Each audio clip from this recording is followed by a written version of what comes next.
Good morning बच्चों, this is me Kusum Bisht student. बच्चों, जैसा आपको पता है कि हमने जैसे अगस्त टारगेट में हमारा 9, 10 और 11 चैप्टर आ रहा है। 9 हमने पढ़ लिया है। 9 हमारा था बंदर और गिलहरी, और 10 हमारा था पगड़ी, और 11 हमारा है पतंग। तो आज हम 11वां पार्ट पतंग पढ़ेंगे, और ये तीनों चैप्टर आपके अगस्त टेस्ट में आएंगे। ठीक है, तो इसे ध्यानपूर्वक पढ़ेंगे और समझेंगे। ठीक है, स्टार्ट। लेखक, इसके कविता के जो पतंग है यानी काइट, इसके लेखक का नाम है सोहन लाल द्विवेदी। लेखक कौन होते हैं बच्चों? जो अपनी कविता लिखते हैं। जैसे आप लोग ने भी कोई अपनी कविता बनाओगे या लिखोगे तो आप भी उसके लेखक बन जाओगे। तो ऐसे ही ये कविता इन्होंने लिखी है, तो ये उसके लेखक हैं। चलिए इसमें हम पढ़ते हैं। पढ़ने के दौरान जो हमें कठिन शब्द लगेंगे उसके नीचे हम अंडरलाइन करते हुए चलेंगे, और बाद में इन कठिन शब्दों को हम अपनी कहाँ लिखेंगे? कॉपी पर लिखेंगे।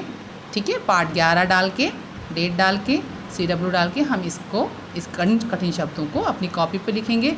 चलिए कविता पढ़ते हैं और उसे समझते हैं। सरसर सरसर उड़ी पतंग, फर फर फर फर उड़ी पतंग। सरसर का मतलब हवा तेज़ी से चल रही है, पतंग तेज़ी से हवा में उड़ते हुए जा रही है। फरफर मतलब जब पतंग, आपको पता है किस चीज़ की बनी होती है? कागज़ की बनी होती है। जब कागज़ आसमान में उड़ता है तो आवाज़ करता है, फड़फड़ाता है, तो उसे कह रहे हैं फरफर फरफर उड़ी पतंग। इसको काटा उसको काटा, खूब लगाया सैर सपाटा। यानी कि जब पतंग हवा में तेज़ी से उड़ती है तो एक पतंग नहीं, वहाँ हज़ारों पतंगें होती हैं, तो पतंग एक दूसरे को आपस में काटती है। ये खेल भी होता है पतंगों को काटने का। और खूब लगाया सैर सपाटा, फिर उसके बाद जब एक को काट देती है तो दूसरे पतंग को काटने के लिए वो ढूंढती है। तो उसके लिए वो पूरे आसमान का चक्कर लगाती है, जिसे सैर सपाटा कहा गया। अंडरलाइन करेंगे, उड़ी पर अंडरलाइन करेंगे, पतंग पे, सरसर पे, फरफर पे, और सैर सपाटा पे और काटा पे। ठीक है, अब लड़ने में जुटी पतंग, यानी कि जब पतंग एक को काटने पे हमारा जोश जो है बढ़ जाता है, तो हम क्या करते हैं? दूसरी पतंग को काटने में जुट जाते हैं, यानी कि तैयार हो जाते हैं एक के बाद दूसरे को। अरे कट गई लुटी पतंग। जैसे ही पतंग हम काट देते हैं तो पतंग कट के उसका वो कोई भी उस पतंग को ले सकता है, यानी कि वो पतंग लुट गई है, यानी कि किसी और के कोई भी उस पतंग को ले जाता है, उसके हिस्से से वो पतंग अब चली गई है जिसकी वो पतंग होती है। सरसर सरसर उड़ी पतंग, फरफर फरफर उड़ी पतंग।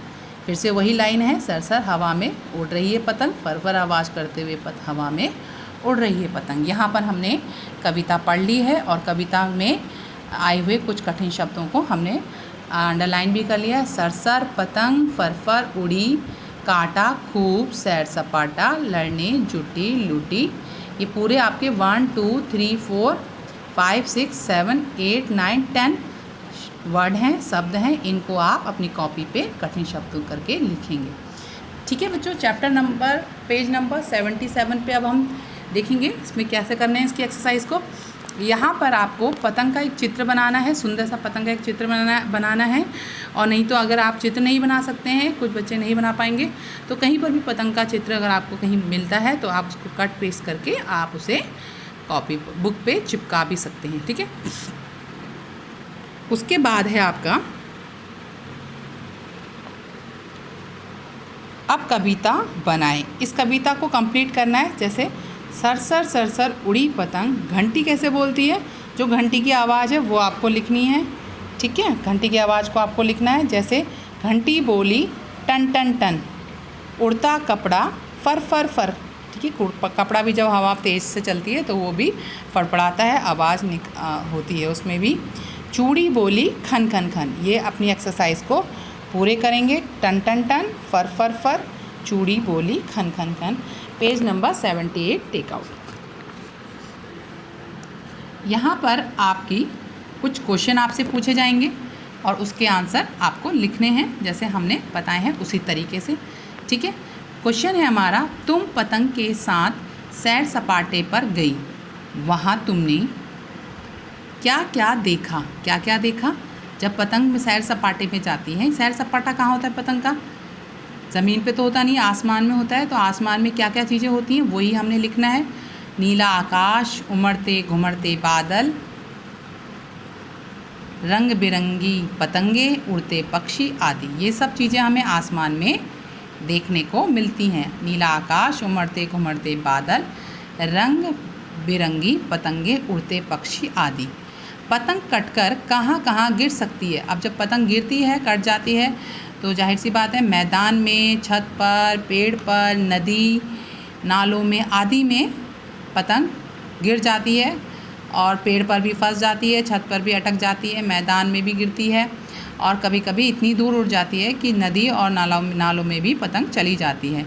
तो बच्चों यहाँ तक आपको अपनी बुक की एक्सरसाइज कंप्लीट करनी है। और ये जो आपको नीचे एक एक्टिविटी है, कागज़ से कुत्ता बनाओ, ये जितने बच्चे अगर आप बना सकते हैं तो वेरी गुड, और अगर नहीं बना पाएंगे आप ये कुत्ता, तो आपको मैम बना के दिखाएंगी नेक्स्ट वीडियो में, जिसमें आप इसके शब्द, इस पार्ट के शब्द और कठिन शब्द करेंगे। उसमें जितने बच्चों को अगर आ जाता है तो आप कठिन शब्द लिखने के बाद, जैसे मैंने अभी बताया, कठिन शब्द आप ये कठिन शब्द इसके करेंगे। ये वाले कठिन शब्द लिखने के बाद आप ये जो कुत्ता है इसे बनाएंगे एक पेपर पे, स्क्वायर टाइप का पेपर लेकर, और इसके इस तरीके से इसको बना के आप कागज़ से कुत्ता बनाओ, ऊपर लिख के ये कुत्ता वहाँ पर चिपका देना है। जो बच्चे नहीं बना पाएंगे वो नेक्स्ट वीडियो का वेट करेंगे और वहाँ पर हम आपको कुत्ता बनाना सिखाएंगे, और फिर अपनी कठिन शब्द के बाद वो कुत्ता आपको पेश करना है। साथ ही साथ बच्चों आपने ये क्या करना है, ये कविता बहुत अच्छी कविता है, इसे पढ़ेंगे, याद करेंगे और इसका एक वीडियो वॉइस क्लिप में रिकॉर्ड, अपना वीडियो, अपना वॉइस रिकॉर्ड करके आप ग्रुप में भेजेंगे जिनको ये पतंग उड़ गई है। और जो अच्छी तरीके से गाएंगे वो अपना वीडियो भी बना सकते हैं और वॉइस भी भेज सकते हैं। तो ठीक है, आज ये आपका कविता को एंजॉय करिएगा। नेक्स्ट वीडियो के लिए आप वेट करिएगा।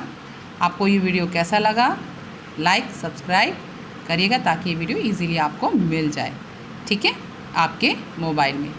Thank you, have a good day.